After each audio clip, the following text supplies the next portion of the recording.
Hello, mate. How are you? I'm just dandy. Please don't tell me you're a Liverpool supporter. Okay, so you spelled my name. I used to Yeah. be when I was a kid. I used to be like Oh, there you go. I'm There you actually go. from Chester, so very close to Liverpool. Now I'm Steve, living that's awesome. now I'm living in Montreal. Um, so yeah, I moved a long way away from Liverpool, but yeah, I was for a little bit, but not anymore. Don't worry. I don't want to get Oh, off to well, a bad start, Hamie. I'm a Man United fan, so there you go. Are you? Okay, I don't think I Yeah. knew that. I thought it'd be more northern than that. Oh, I am. Yeah. I mean, obviously, I love Glasgow Rangers and stuff, but as a kid and you're growing up and in the 70s, it was always like George Best and Dennis Law and all those guys. So that was Yeah. always my favorite English team. Yeah, So it was a bit more romantic back then, maybe the football. yes, it was. Yes, it was. I still watch the football. They're absolutely terrible, but I Yeah. enjoy it. I still watch the Premier League every week, all the different teams and stuff. So Yeah. that's always rather exciting here on a Saturday. So. Yeah. Nice. So apart from that, how is life in Hamey world? It's great. It's fantastic at the moment. I mean, it always is great. I moved to I live in America now. Obviously, I live in the Gulf Coast, so I'm down on the Panhandle. So I live here in Florida. Beautiful, beautiful weather. Everything's great, and then fly out to the UK all the time and rehearse with the band and get the band going. Yeah. And now we have a it's happy days at the moment. We get the album with the new album coming out. The first single and video dropped a couple of weeks ago. We signed signed to a new record label, get a new management, which is awesome. And the album's coming out on the 24th of October. So Yeah. we're highly excited. And we get to go tour all over Europe with Uriah Heep as our special guest. So Yeah. And I'm April wine excited. too.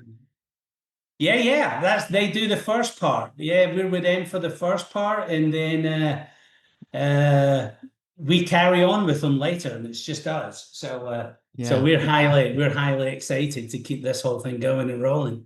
So Yeah. So random connection is that my wife here in Montreal is a nurse, and one of her patients is the mother of the drummer from April Wine. oh wow. See, and I'm looking forward to meeting those dudes. I mean, obviously I've heard them, you Yeah. know what I mean, but never ever saw them. And when they played we were touring, and when they were playing with Uriah Heep at the beginning, and they played like 6 or 7 shows in the UK, and Ty Kettle was opening for them as well.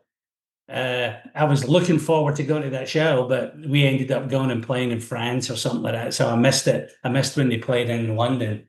But yeah, I'm looking forward to meeting the April Wine guys and hearing them. I mean, I remember them, from a while back, and it's like I've got a lot of friends that love them. I've got a lot of American friends that still play April Wine songs and stuff, and so I'm looking forward to playing with those dudes. Yeah, yeah. They're kind of a little bit of a legendary band in Canada, you know. Oh They, God, yeah, I can imagine it's going to be. I mean, there's not that many that come out of Canada, but if you think about it, there's mm, obviously April Wine, Rush. I mean, I would say Rush is the biggest. Like you get Rush, April Wine, Heart, yeah, uh, shit. I think the Triumph come for Canada. yeah, they did. Yeah, Yeah, so Triumph came for there's a Canada, I few. think. Yeah, and then you get Brian Adams, which is I'm Yeah, sure is the biggest compared to sales and stuff. But no, yeah, Canada's delivered some awesome bands, man. yeah, Shit, yeah, yeah, yeah. It's a good yeah, place. There's still stuff going on, and most of those people that you just mentioned are still going, and they're still like yeah. Well, performing. see, that's awesome. I mean, I haven't played Canada in such a long time, and but looking forward to getting over to America, touring over here in America. But obviously, kind of trying to rush in with Yeah. put Canada into that as well, which would be absolutely fantastic. So, rock generation. Would it be fair to say this is long overdue? Oh God, yeah, this is way long. It's one of those things, Steve. It's like, things happen for a reason. And I really believe, even though we should have, well, that's a given. We should have done something a long, long time ago. But at the end of the day, you know, you couldn't get the original five of us back in a room.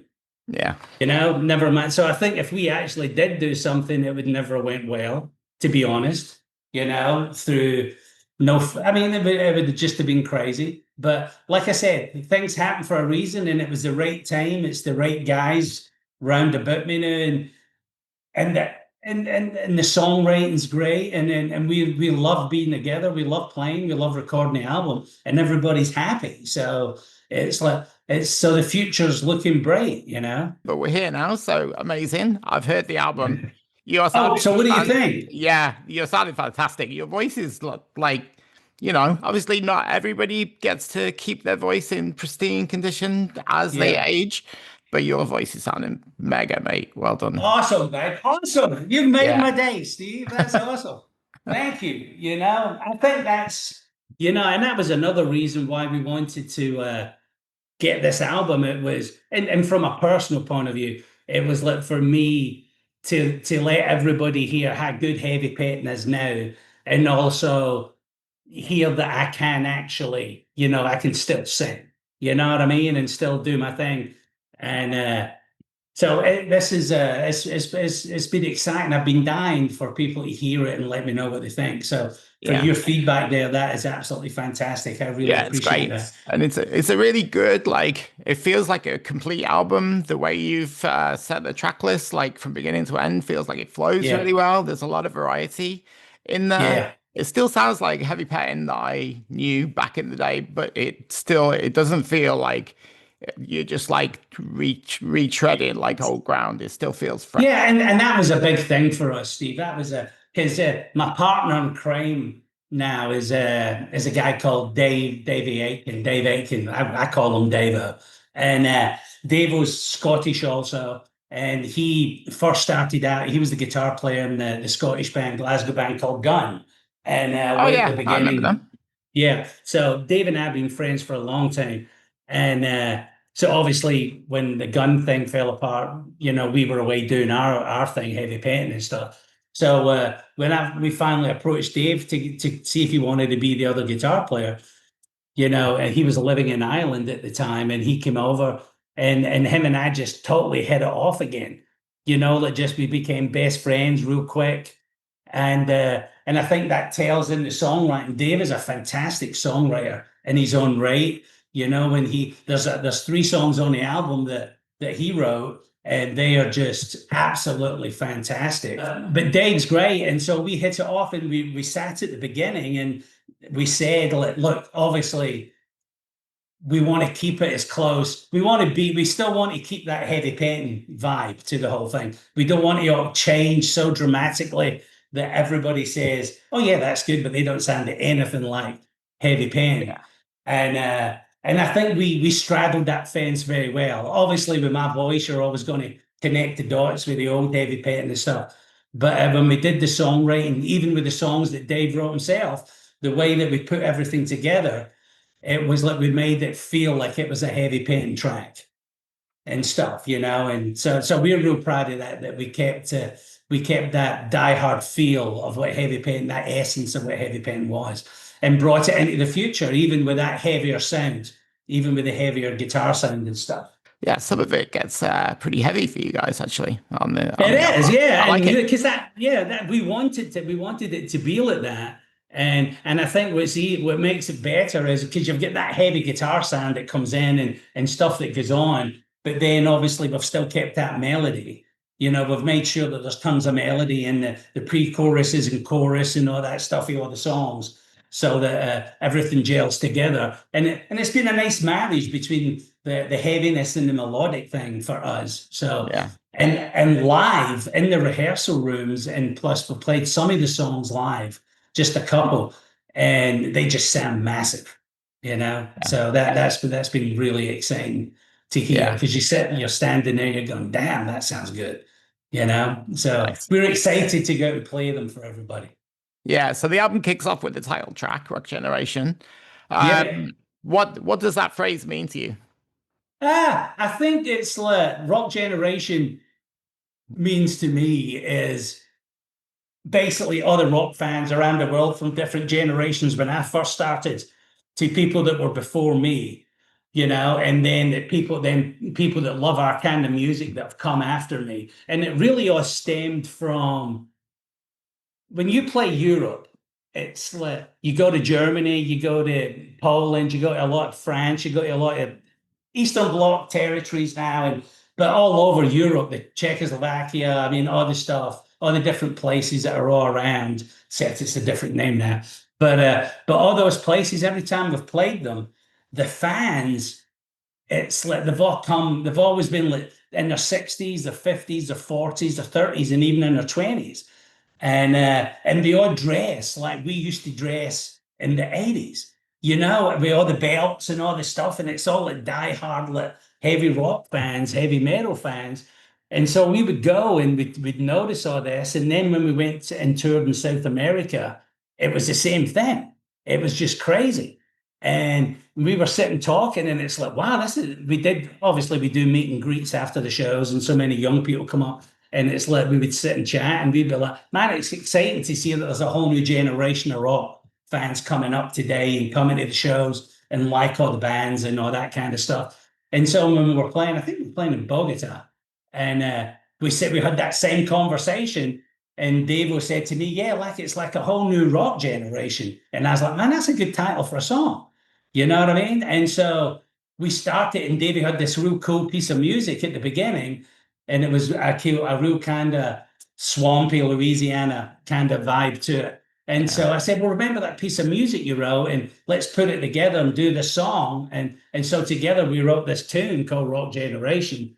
And it was basically, that's what it's about. It's all the rock fans, the different generations that have come up and still are coming, of fans that love rock music. And it just seems like rock music's in a great place, you know what I mean? Because there's still a whole bunch of people that love it. Always will be, even if it's not like necessarily front and center on the radio and TV. It's exactly. I go to shows all the time, and everyone's still coming out. And see, that's exciting. And even though the bands get older, all the fans get younger seemingly, but there's all sorts of other bands coming up, and it's just like. So I think it serves as well for the future for people like ourselves that love either metal or hard rock, love rock music. So what's the oldest track on the album? What's the first one that you wrote on this collection? I'd say, because when Gordon, one of the original guitar players, when Gordon left in 22. Dave, myself, and Gordon had written a whole bunch of songs. And so we were going, okay, this is going to be the stuff for the new album. And then when he decided to leave, it was like Dave and I just sat and took stock of everything and decided, hey, let's just scratch everything and start for the beginning again. Just songs that either you have by yourself that you've got that I like, or songs that we just write together. Let's just do a whole new thing. And that's what we did. And so that took us like a thing to do, about a year to do. We wrote about 20 songs. We wrote more than that, but we wrote 20 songs that we thought were really good, kind of, that were worth, exploring. Yeah. And so we started with that. So I would say X-Rated, I think, was the first one. I think it was the first song Davey and I wrote.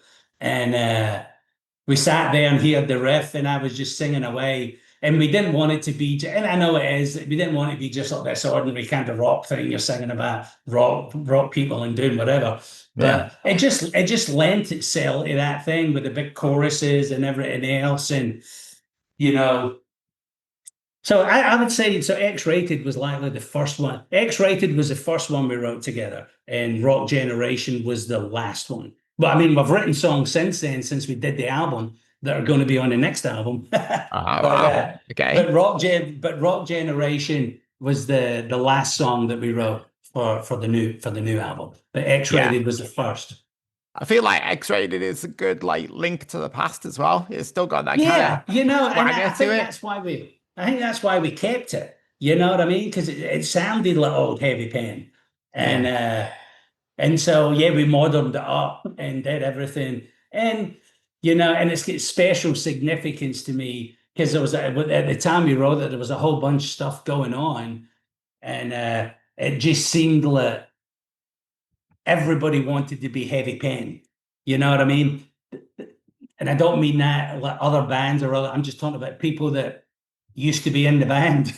Everybody wanted to be Heavy Pettin. And there was a whole big deal. And so that I ended up rewriting some of the lyrics to go to that. And so I changed it to X-rated. So everybody wants to be X-rated, which really means everybody wanted to be Heavy Pettin. You know, that I could get away with. So, but so that's what all that was about. Could you talk a little bit about like how the band came together, this new version of the band where you Okay. The band came to when I called. The first phone call started in 2016, and I made the first overtures to the old drummer and the guitar player, and hadn't spoken to them in a long time. I hadn't spoken to them in about 10 years. Because everybody's always there's always somebody that wants to put Heavy Pettin back together, some label somewhere. This time around, it was the Japanese. And so they got us all talking again in 2007. And everything was going well. We thought, okay, this could work. And then the same old started. And one by one, everybody was bailing on the whole idea because it was all getting kind of crazy. And so those phone calls ended. We never did anything with the Japanese. So fast forward to 2007 to 2016, I'm sitting going, everybody's getting back together. We really should try and do it and just see where everybody's head is. So I called the guys and that was it. I would say that was about Christmas 2016. And by the time I'd flown to London in 2017 for rehearsals, everybody had dropped out except for Gordon and Punky. And so they brought in a new drummer, which was Mick Ivory. And so that was the first time I met Mick in 2017. And awesome session guy, awesome drummer. He's still in the band, man. He's awesome dude. Hell of a drummer, great guy. So we brought his friend in as on bass, Jez Parry. And so then we proceeded to go out and play. But then Punky left like in 2018. He had medical problems, so he decided to call it a day. So then we brought in another bass player, a guy called David Boyce, who's played with the Choir Boys, played with Grand Slam, he's played with Samson, he's played with a whole bunch of bands. So Boise is a character within himself. So we brought him in. And then when Gordon eventually left, then we brought Dave. So David came in as the other guitar player. We brought Davo in because when Punky left, we brought Davo in. And Davo came over from Ireland. He was living in Ireland at the time. So he came over. Everything was gelling. Gordon decided to call it a day. And then we started looking for a new guitar player, and we brought in Richie Dews, who was Dare's guitar player forever and a day. And he was also Sheryl Crow's guitar player. So we hit it off with Dave, and Dave is something special, man. He also has another life where he's a television star. You know what I mean? He did a whole bunch of TV stuff and did a lot of TV shows and things like that, and became pretty famous in his own right for winning certain TV shows in the UK and all that kind of stuff. And so we brought Richie in, and that's where the band is now. So it's Davey on guitar, Richie on guitar, Mick on drums, Boise on bass, and obviously me singing. And everything's going great. Everybody's happy. It's great to be in a band where everybody's happy and we're all geared in the same direction. We all know where we want to go, and everybody's part of it. And and it's like I said before, it's happy days at the moment. So nice. We're just all excited. Long may it continue. Yeah, nice to hear. And it's nice to hear that you're already like planning something like another album after this. It's not just like yeah. Like I said, Davey is a phenomenal songwriter, and the music he comes up with, and obviously a lot of stuff that people come up with don't suit what you're doing, but music that he comes up with fits where we want to go. And so he gives it to me. I'll have a studio in my home. He's got a studio in his home, and he'll come up with stuff and ideas and ship them over to me. And then I'll sit and listen to them, and I'll put all my stuff to it. Then I'll send it back over, and then we'll gel it all together and decide, okay, here's the finished song.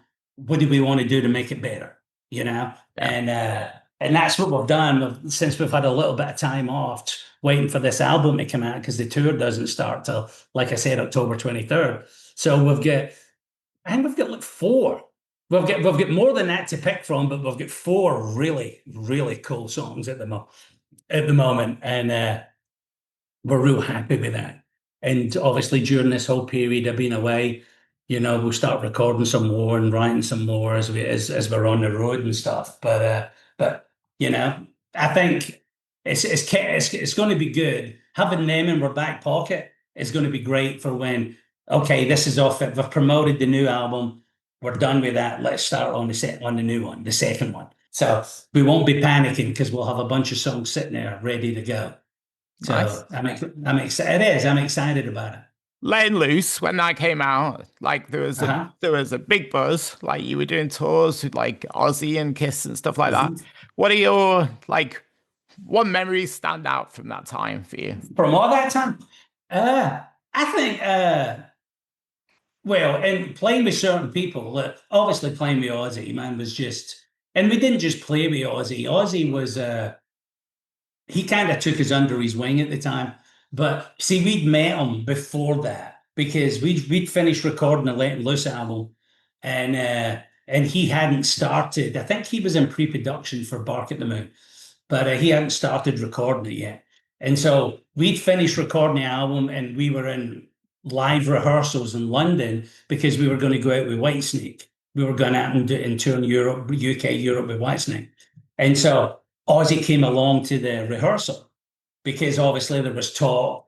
Our management at the time knew him and Sharon real well, and they were talking. Plus, obviously, the record labels know that we're talking. Hey, you need to get Heavy Pettin opening up for you and all that stuff. And so he'd heard about us, but didn't know us. And so he wanted to come to rehearsal. So he came to rehearsals, and it was just awesome, man. We got to hang out, and it was just so crazy and so surreal that we were in this rehearsal hall downtown London at the time, and we walk outside, and there's this big, beautiful blue Rolls Royce Corniche just sitting there, and and Ozzy comes out, you know what I mean? And we're like, damn, man, this is crazy. And so we start talking to him, and we all got on great, and we all went left. We decided to leave rehearsals now. We all went for a drink, big mistake. But so You can't compete with Ozzy. oh yeah. So we all go for a drink, we get to know each other. We got on famously, and he said, hey, when I start the album, you guys need to come to the studio. And we were like, yeah, we'd love to, not thinking any more of it. And then months later, we were doing the Whitesnake stuff, or we'd finished it. I can't remember what happened. But we get an invite to go to Ridge Farm to the studio while I was recording. So we show up at the recording, and it was just awesome. That was the first time I got to meet Jakey. Jakey Lee was in the band, and a lot of people that I grew up listening to, like Don Airy on keyboards and Bob Daisley on bass and all that, Offie Rainbow and stuff. So it was just awesome to sit and talk to these dudes, and then to find out that we were going to actually go tour with them, which just totally blew our minds.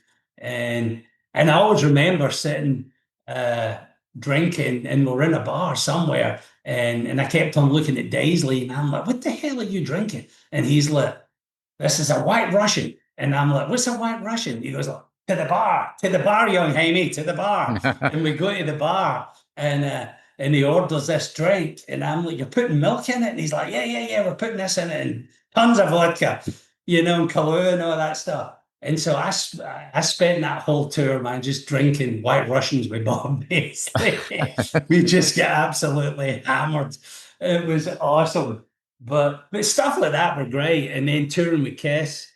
Kiss was phenomenal, man. Kiss was great. Paul and Gene were nothing but complete gentlemen. I mean, they obviously were signed to the same record label, Polygram and stuff. But they would come and talk to us, and so you get to know them, and you would sit and talk and ask it, you'd ask questions that try and get advice and all that stuff. And and they would sit and talk to you, and take time to sit and talk to you, especially Gene. Right.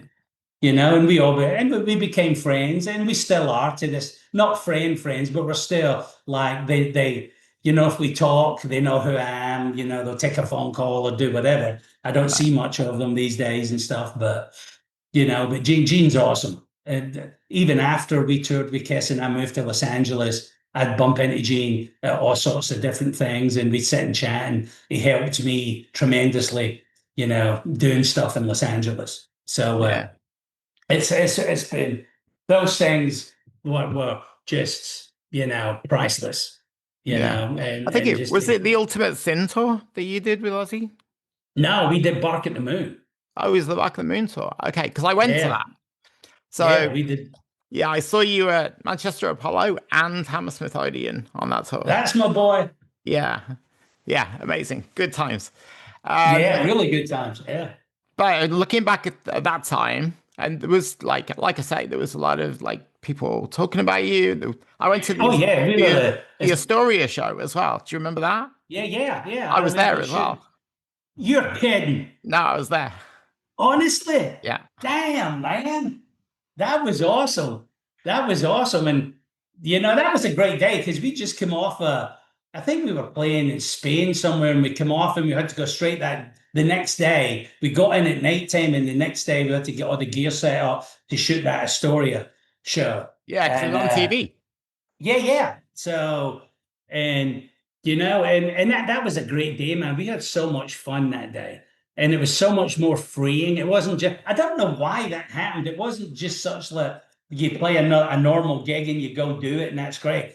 When we did the Astoria, it was like there were so many people we knew, and so many friends were in the audience, and so many people came from Glasgow, and it was like a hometown thing, you know, even though it was in London.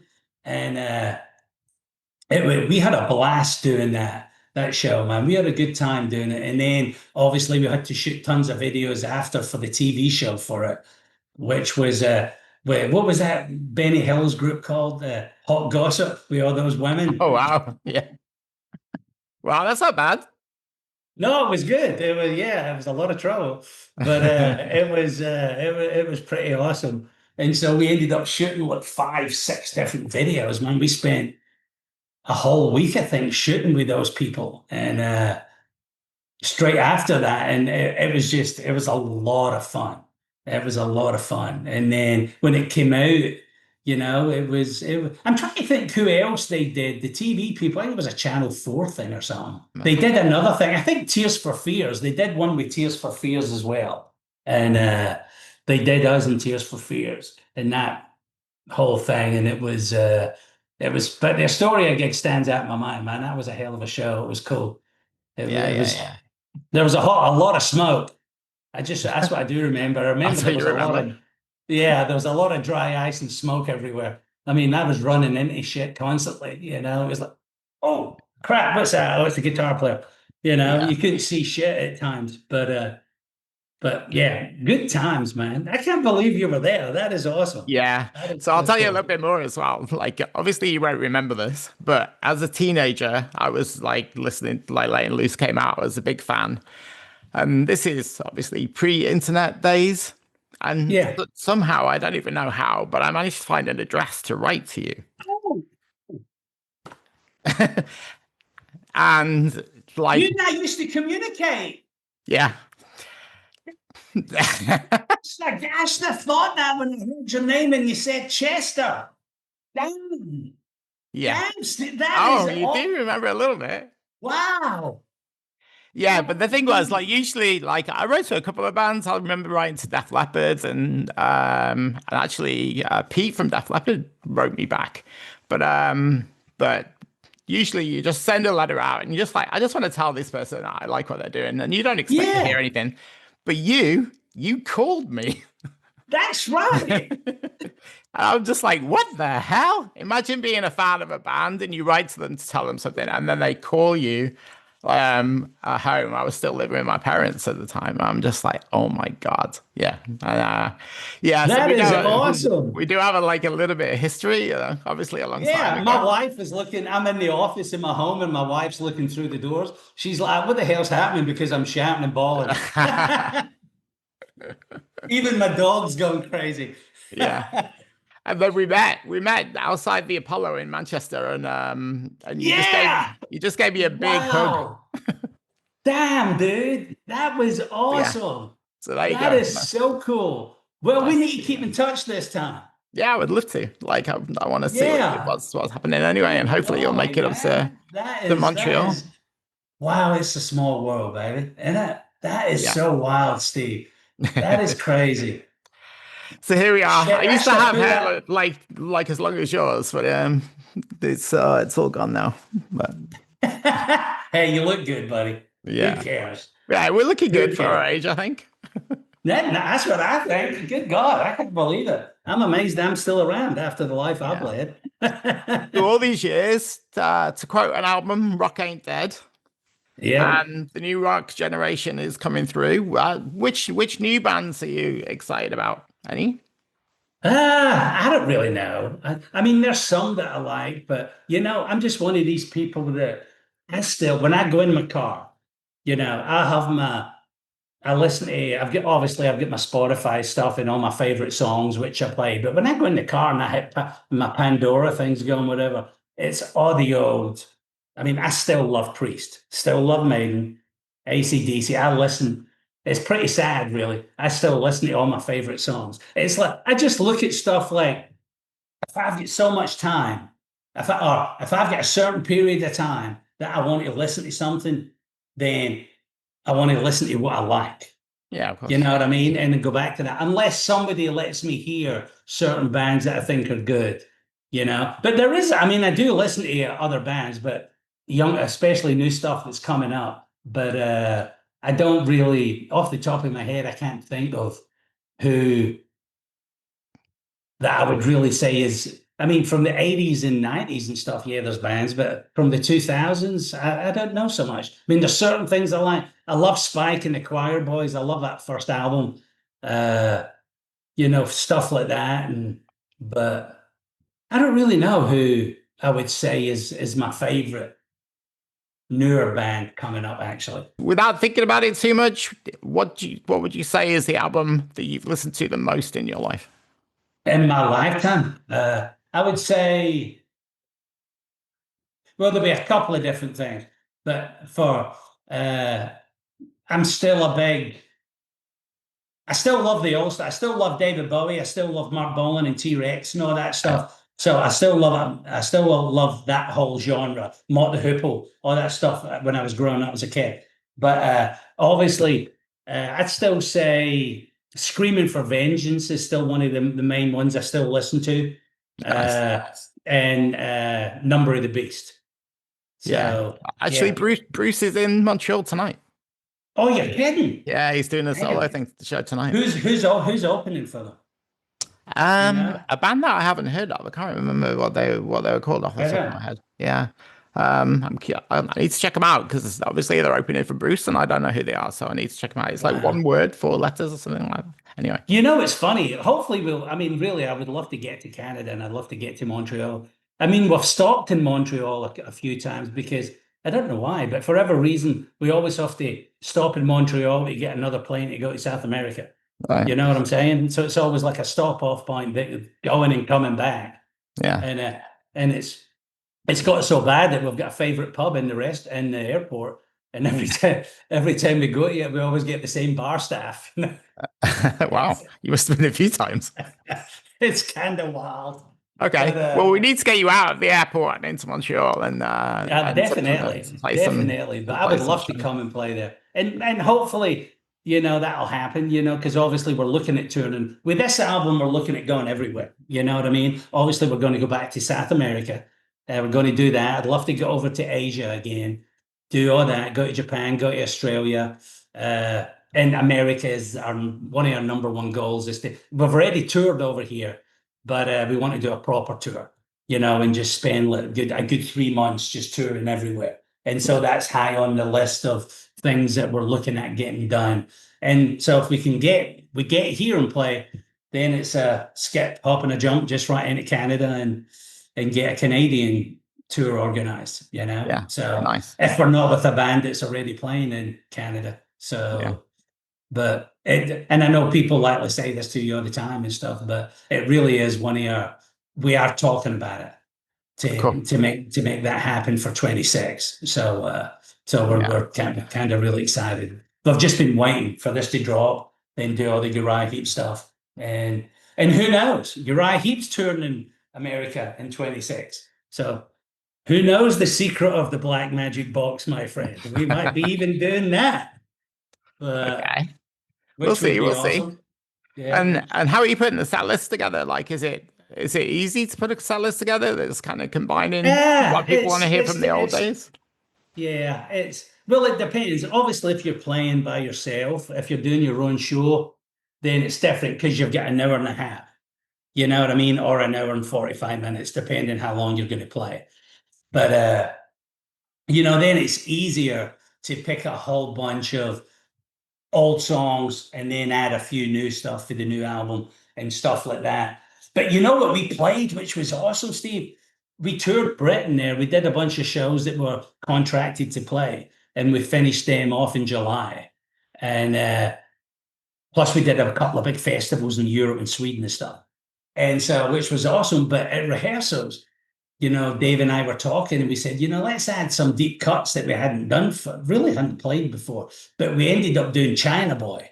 And oh shit, man, went down an absolute storm. And then Born to Burn.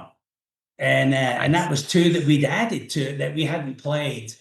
I haven't played them since we did the tours and to promote Rock Ain't Dead and the Big Bang. So that was exciting. But so when it's a normal tour like we're on, then it's easier to put the songs in. But when it comes to when you're opening for Sunday and you're getting like 45 minutes and all that kind of stuff, and obviously we're out promoting, we want to promote the new album, but we obviously need to put in the hits for the previous albums, then it's kind of, because in a 45-minute set, you're maybe getting about 8 songs or something. And so what we would do is what we're doing when we go out with Heep this point in October, we will likely do 4 old songs or 5, and then do 3 new songs off the new album. Yeah. So we'll likely do off the new album, we'll likely do Rock Generation, Faith Healer, and Mother Earth. I think that'll be the 3 we'll take off. Mother Earth is a great track, I have to say. It is. I think that's one of the highlights for me on the album. Awesome. I'm glad you like it. It's another one. It's heavy and it's great. Sounds cool. It's a bit different for you as well. It's got a little it is. flavor. It is totally different, And again, bringing Dave on board, that's when he's writing songs. That's where he that's where he lends himself to come for that kind of way. And again, our thing has always been, as long as we can make it sound like us, Heavy Pettin, then we're all about it. And I think we've achieved that well with, songs like Mother Earth and Line in the Sand and stuff like that, because they're songs that Dave brought to the table and they just sound phenomenal. So we've worked it out well and everything's fitted well with my voice. So we're real happy with everything. Nice. Yeah, you've mentioned the word happy quite a few times. It's nice to see. It is. Yeah, I'm excited, because, well, you know this better than everybody. It's like you have dreams and aspirations and what you want to do and what's going to happen, and then life gets in the way, and so, and that's how it happens to everybody in every frame of life, whatever you do for a job, life gets in your way and da-da-da-da-da. And there's no difference between being in a rock band and, it's like, so I look at, we're not that young band anymore. And I'm not this young guy, young singer, musician who came up and never had a plan B. This was like, boom, this is it, dude. This is my life. This is what I intend to do. And I'm just lucky enough that I survived that and it worked out. It doesn't work out that way for a lot of people. And so with this, so getting this second chance as such, it's like, I'm happy and excited, and I'm gonna ride this for as long as we can, and as long as we're enjoying it and writing songs that are great and people like what they hear, we're going to just go for it and keep on going. But who's to say what's around the corner? So at Yeah. this moment in time, I'm a complete happy camper. So my last question would be, hey, Hamie, are you living your best life? Yes, I am, sir. Yes, I am. And that's what that song's about, you know what I mean? And so Yeah. again, I thought that song was a bit more. I think the difference with uh because when we did the Big Bang, when we wrote the Big Bang and did all that, one of the problems we had, we kind of left that heavier edge and went more melodic, not so much melodic, it just sounded more poppy and all that kind of stuff, even though they were great songs. But it kind of, I wish it had been a bit more heavier, you know? And I think that I think we've done well with living your best life is in that same vein. It's like, it's a great melodic song, Yeah. extremely radio playable, Yeah. but what's more exciting to me, it has that heavy guitar edge to it. So it's kind of we've meshed in kind of both worlds of that, and it's not just one way or the other way. It's worked out right for us, Yeah. and I like the song. I do. Obviously, like you, I'll have my favorites on the off the album, and that's cool. I still love Brother Sister. I think Brother Sister's awesome. Goes down a storm. Rock Generation, I think is one of my faves. Mother Earth is definitely one of my faves. Line in the Sand is another one, and another song which I think is great. And This Life. You know what I mean? I think the whole vibe of This Life reminds me of the 70s. It was like that whole glam thing, and that's what we were kind of looking for with Slade and all those guys, especially when that riff comes in. And so, it's I think there's something on the album for everything, really. Yeah. And they feel like they're made to play live, especially the title track. Like I can totally see that in a room. Oh yeah, yeah. It's went well. But like I said, we've played it so far just a couple of times, and it's went down a storm. So hopefully when we do it actually full blown this time out and shoot in big stages, it's going to Yeah. be the whole package. So we're excited about it, and damn, I wish we were. I can't wait till we come to America so I can see you, dude. When we come and play in Canada, that would be Yeah. awesome, man. That would Yeah. be We'll keep in awesome. touch. We'll keep in touch. Well, So definitely. yeah, well, I'm Here's really happy that you're back. I'm really happy that you're just like living your best life, and Thank you. all the best for what's about to come. Man, you've just blown my mind, man. That is absolutely awesome. Take it light. Have a good day. Yeah, you too. Enjoy that Florida sunshine.